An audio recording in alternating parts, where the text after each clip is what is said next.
চলে গেলে চলে যাক, আমি রোজা ভাঙবো না। তৃষ্ণায় জিহ্বা বের হলে হয়ে যাক, আমি রোজা ভাঙবো না। রব বলে যে আমি তো এটাই দেখতে চাই, আমার বান্দা খুশি মনে আমার জন্য ত্যাগ দিতেই থাকবে, আমি আল্লাহ তাকে নিয়ামত বাড়াই দিতেই থাকবো। সুবহানাল্লাহ। ফ্রিজ ভর্তি খাবার, তার হাত ওখানে যাচ্ছে না, বুক তৃষ্ণায় ফেটে যাচ্ছে, 3টা বোতল আছে ফ্রিজের, সে একটু স্পর্শ করছে না। এবার আল্লাহ ফেরেশতাকে জিজ্ঞেস করছে, আমার বান্দা এমন করছে কেন? ফেরেশতা বলে যে আল্লাহ, তার প্রচন্ড ক্ষুধা পেয়েছে, কারণ সে 3 বেলা না খাইলে থাকতে পারে না, অভ্যাস হয়ে গেছে, আর সে আজকে না খেয়ে আছে। আল্লাহ তাআলা বলছে কেন, তার ঘরে কি খাবার নাই? ফেরেশতা বলে যে আল্লাহ, তুমি যথেষ্ট খাবার দিয়েছো, তারপরও খাচ্ছে না কেন?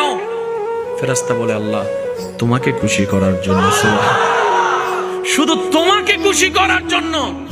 ফ্রিজ ভর্তি খাবার, তার হাত ওখানে যাচ্ছে না, বুক তৃষ্ণায় ফেটে যাচ্ছে, 3টা বোতল আছে ফ্রিজের, সে একটু স্পর্শ করছে না।